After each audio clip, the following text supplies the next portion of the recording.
E aí, Colégio Coração de Jesus, tudo tranquilo? Mais uma vez com vocês, professor Samuel, professor de Biologia, e hoje daremos continuidade às nossas aulas de genética. Esta aula e a próxima, nós falaremos sobre a herança dos cromossomos sexuais. Entenderemos um pouco mais a classificação de tipos de cromossomos, as doenças relacionadas aos cromossomos sexuais. Falaremos um pouco sobre cromossomos sexuais de outras espécies animais além da espécie humana. E na segunda aula falaremos especificamente sobre os cromossomos X e Y, ou seja, os cromossomos encontrados nos seres humanos. Quando eu penso em herança cromossômica do ponto de vista sexual, eu tenho que me lembrar de dois termos. O primeiro é, o próprio nome já diz, herança cromossômica, ou seja, essa herança está ligada aos cromossomos. E toda e qualquer espécie, animal ou vegetal, possui seus cromossomos, possui um número de cromossomos. Exemplos: nós temos 46 cromossomos, um chimpanzé tem 48 cromossomos, uma mosca tem 8 cromossomos, existem samambaias que têm 1.200 cromossomos. Olha só a variedade numérica do ponto de vista de quantidade de cromossomos. Dentro desses cromossomos, nós temos dois grupos: os chamados autossomos e os heterocromossomos. Professor, me dá um exemplo. Olha só, vamos pegar a espécie humana, vamos pegar nossa espécie. Nós temos 46 cromossomos normalmente. Pessoas sem síndromes nenhuma têm 46 cromossomos. Existem pequenas variações que isso será assunto de uma outra aula. Mas para hoje, vamos nos ater ao número 46. Desses 46, 44 são chamados de autossômicos, ou seja, do cromossomo 1 ao cromossomo 22. Nós temos dois de cada. Dois cromossomos 1, dois cromossomos 2, dois cromossomos 3, e assim sucessivamente até os dois cromossomos 22. Lembrando que cada um desses cromossomos nós herdamos metade do pai e metade da nossa mãe. E aí, 44. Eu falei 46. Então sobram dois cromossomos chamados de heterocromossomos. Os heterocromossomos também são chamados de cromossomos sexuais, gonossomos, alossomos ou idiocromossomos. Lembrando então que nós temos dois cromossomos, no caso da espécie humana, que determinam o nosso sexo. Os meninos são XY e as meninas são XX. Falaremos um pouco mais sobre isso. Depois de muita pesquisa, depois de vários estudos, vários artigos científicos, chegaram no consenso de que existem 4 padrões básicos de determinação sexual. Gente, lembra, determinação sexual? São os cromossomos sexuais que determinam se o indivíduo é macho ou se o indivíduo é fêmea. E aí, esses cromossomos foram baseados, os nomes, né, os padrões, de acordo com as espécies onde eles foram encontrados. E aí, vocês estão vendo em itálico 4 gêneros, 4 nomes científicos, só que nesse caso só o gênero. Protenor, que é o padrão X0, Abraxas, que é o padrão ZW, Fúmea, que é o padrão Z0, e Ligueus, que é o padrão XY. Falaremos sobre esses 4 grupos de cromossomos sexuais. O tipo protenor, que é o X0, teve um pesquisador chamado de Wilson, que ele observou em 1905 que as fêmeas desse inseto, o protenor, galera, é o gênero de uma grande maioria de insetos conhecidas como bichos-pau, que se assemelham com pedaços de madeira mesmo.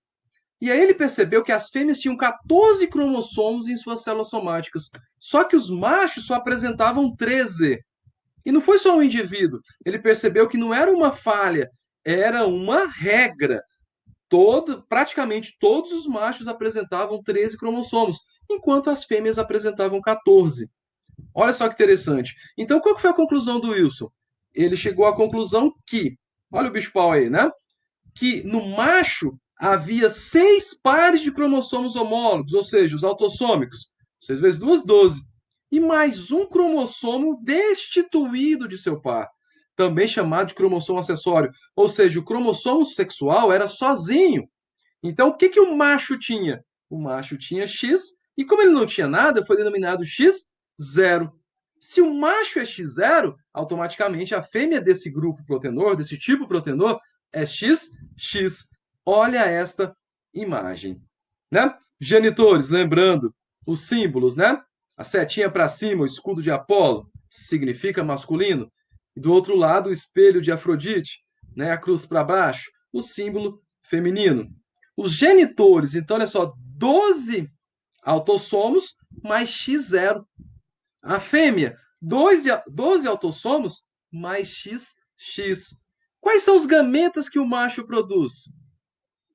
Do ponto de vista dos gametas sexuais. Um pode ser X e o outro pode ser 0, ou seja, ausência de cromossomo sexual. A fêmea, 100% cromossomo X. Quando um gameta masculino X fecunda o gameta feminino X, você tem, então, 2 cromossomos X. Isso leva ao surgimento de uma fêmea. Agora, quando aquele gameta masculino que não tinha o cromossomo sexual, que era desprovido de cromossomo sexual, fecunda o gameta feminino, olha só, 6 autossomos mais 6 autossomos são 12 autossomos. Só que cromossomo X que veio da fêmea, com essa ausência 0, logo leva ao surgimento do macho. É por isso que este grupo é chamado, então, de X0. X0. Macho só tem um único cromossomo sexual. A fêmea tem 2. Né?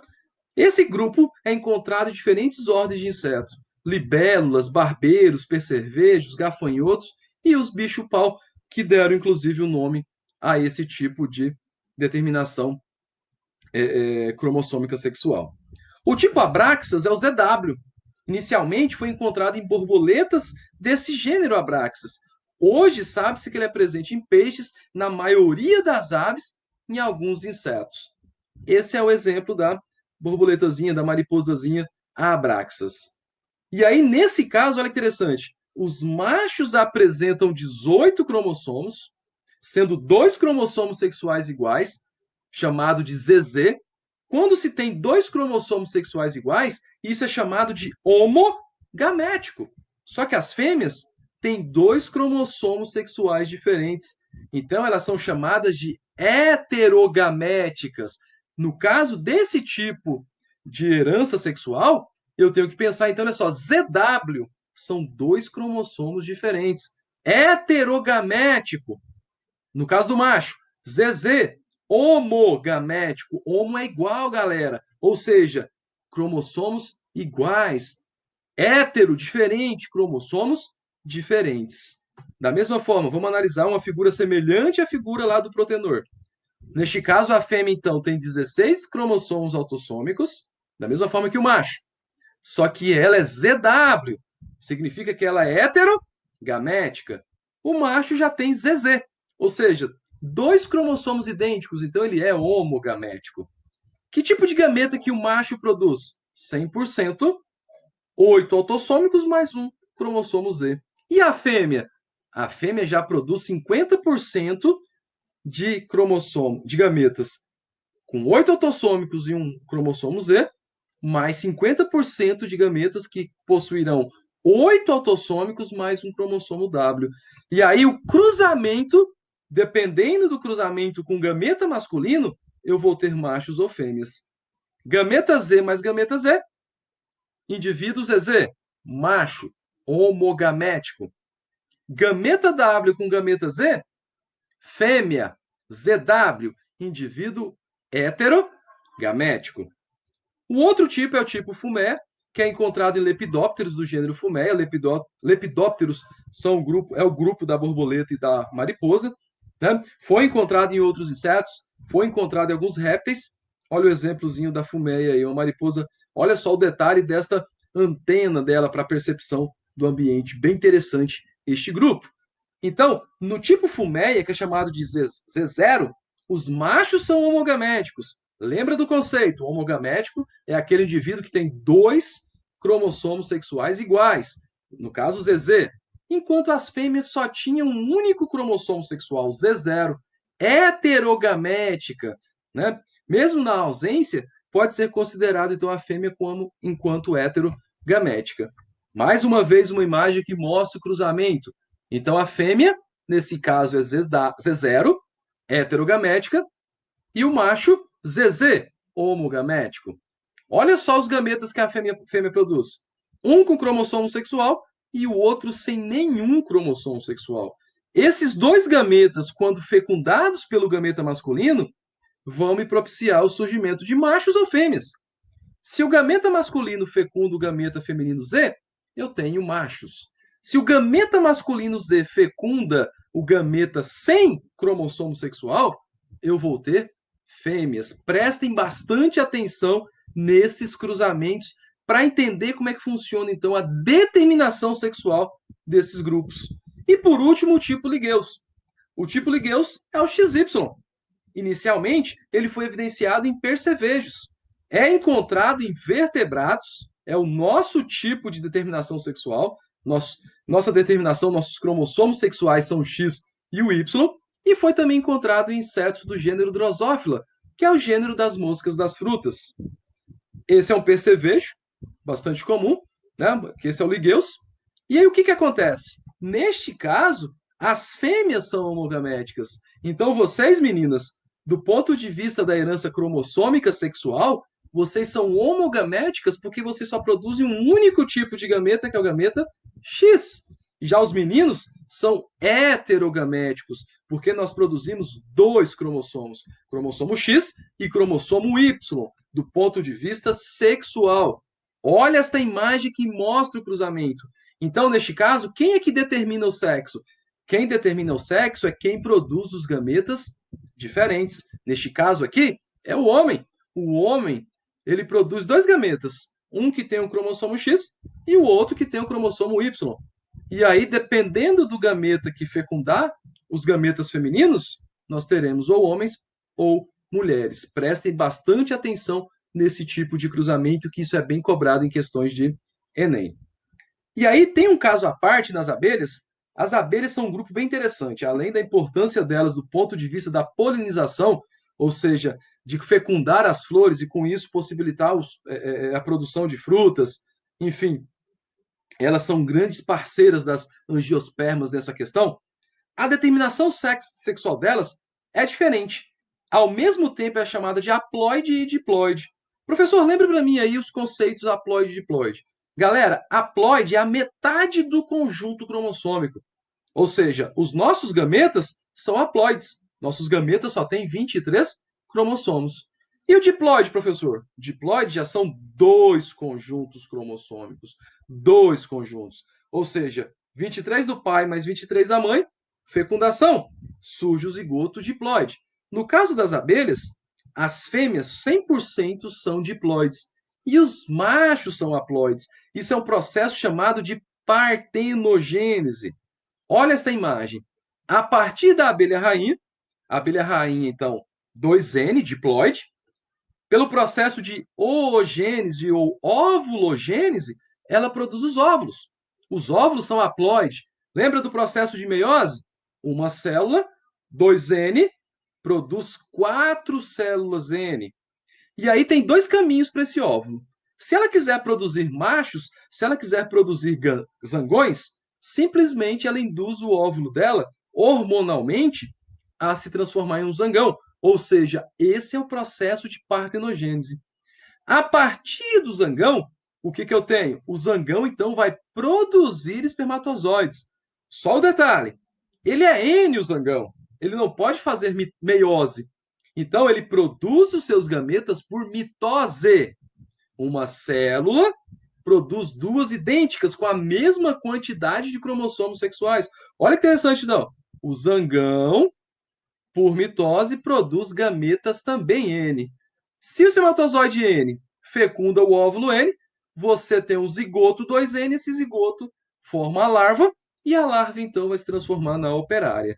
Então, partenogênese, no caso das abelhas, é a produção de indivíduos adultos a partir da não fecundação. A fêmea consegue controlar isso hormonalmente. E aí, o que acontece? Quando nós falamos sobre cromossomos sexuais, nós temos que pensar na questão da herança, né? Da herança dos genes que estão localizados nesses cromossomos. Lembrando que os genes são eles que são responsáveis pela transmissão das características. Então, o sexo, ele pode ser de dois jeitos. Homogamético, quando eu tenho dois cromossomos iguais, sexuais iguais, ou heterogamético, quando os cromossomos sexuais são distintos. E aí, o que acontece? Primeiro, a gente vai falar sobre herança ligada ao sexo. Ou seja, a herança ligada ao sexo são genes que estão localizados no cromossomo X, drosófilos, os vertebrados, ou no cromossomo Z. Ou seja, significa que todo mundo que tem esses dois cromossomos, essa herança ligada ao sexo, ela pode acontecer ou em quem tem o cromossomo X ou quem tem o cromossomo Z. Ela é exclusiva desses cromossomos, ou seja, todo mundo pode apresentar esse tipo de herança. Agora, os genes localizados no cromossomo Y, como presente na nossa espécie, as características decorrentes desses genes é uma herança chamada de restrita ao sexo, ou seja, só os homens terão esta característica, porque ela está restrita ao cromossomo Y. Por exemplo, tem um grupo de galinhas chamado de raça Plymouth Rock, que é a famosa galinha carijó nossa. Tem um gene localizado no cromossomo Z, herança ligada ao sexo, que é responsável pela coloração das penas dessas aves. Olha que interessante isso, né? Olha aí a galinha carijó. Esses genes têm dois alelos. Um dominante, que é o caráter barrado, o caráter carijó, e o recessivo Bzim, que é o caráter não barrado. E aí o cruzamento permite 3 genótipos e 2 fenótipos para o macho. Né? Lembrando que genótipo representado por um par de alelos, azão-azão, bezão-bezinho, cesão-cesão, enfim, quaisquer 2 pares de alelos representam o genótipo. E fenótipo é a característica. Eu vou voltar um pouquinho aqui. Ó. Isso aqui que eu estou vendo nessa galinha carijó, nesse galo carijó, é o fenótipo. Né? O galo barrado, isso é o fenótipo. E aí o que acontece? No caso das fêmeas, tem 2 genótipos e 2 fenótipos. Esta tabela, que está na apostila, mostra muito bem isso. O macho, então, tem 3 genótipos. Olha só, o macho, nesse caso, ele é homogamético. Tem 2 cromossomos iguais, zezão, zezão. Ou seja, é uma característica que está ligada ao cromossomo sexual. Para ele ser barrado, ele pode ser tanto homozigoto dominante, bezão, bezão, quanto heterozigoto, bezão, bezinho. Se ele for recessivo, ele é não barrado, ele não é carijó. E a fêmea, se você olha o outro lado da tabela, ela é heterogamética. Olha só, zezão, zbzão, ela é carijó, e zezão, zbzinho, w, não barrado. Então, isso que é uma herança ligada ao sexo. Na próxima aula, nós falaremos sobre isso, e lá na espécie humana nós temos 2 doenças ligadas ao sexo que são bem interessantes, que é o daltonismo e a hemofilia. Vamos resolver 2 exercícios para fecharmos essa aula. Na página 1, lá no exercício 1 da atividade para a sala, diz o seguinte, página 34. Em 1905, os pesquisadores Edmund Wilson e Nat Stevens explicaram por meio de 2 artigos científicos independentes que a determinação sexual em algumas espécies de insetos era determinada pela presença de apenas um cromossomo X nos machos e de 2 cromossomos sexuais em fêmeas. O Wilson, ao estudar insetos do gênero Protenor, verificou que nas células diploides dos machos existiam 13 cromossomos, enquanto nas fêmeas as células diploides apresentavam 7 pares, ou seja, 14 cromossomos homólogos. Com relação aos insetos estudados por Wilson, é possível concluir que, olha só, Wilson, ao estudar insetos do gênero Protenor, verificou que nas células diploides existiam 13 cromossomos. Então, só pode significar que esse camarada aqui, ele tinha X0, né? Olha que interessante isso. Se ele tem X0, automaticamente eu sei que ele é heterogamético e a fêmea é homogamética. Letra A. Os machos são homogaméticos. Não continua, eles são hétero. Letra B. Machos e fêmeas são heterogaméticos. Não. Letra C. Machos e fêmeas são homogaméticos. Também não, galera. Letra D. Os machos são heterogaméticos, né? Cromossomos sexuais diferentes, no caso, um cromossomo e a ausência de um cromossomo, e as fêmeas homogaméticas têm 2 gametas iguais. Resposta, letra D. E a questão 1 da proposta diz o seguinte: a análise do cariótipo de exemplares de uma dada espécie revelou que o número diploide é idêntico em ambos os sexos. Ou seja, tem a mesma quantidade de cromossomos. É o nosso caso, por exemplo, nós temos 46, independente se é macho ou fêmea, ambos temos 46 cromossomos. E que o sexo heterogamético, ou seja, que apresenta 2 cromossomos sexuais, é o feminino. Com base nesses dados, é possível dizer que o sistema de determinação do sexo nessa espécie é do tipo. Gente, fica muito fácil resolver essa questão. Se ele está falando que o número é diploide em ambos os sexos, elimina todas as alternativas que aparecem um zero. Letra B, aparece um x0, então você elimina. Letra C, y0, você elimina. E letra E, z0, você elimina. Sobe o que para mim? Letra A, xx e xy. E letra D, zz e zw. Só que o texto fala para mim que o sexo heterogamético é feminino. Na nossa espécie, o sexo heterogamético é masculino, XY. Logo, eu não posso marcar a letra A. A alternativa dessa questão é a letra D, ZZ e ZW. Por hoje é só, pessoal. Então, na próxima aula falaremos sobre herança ligada ao sexo, herança restrita ao sexo e herança influenciada ao sexo na espécie humana. Abraços e até mais.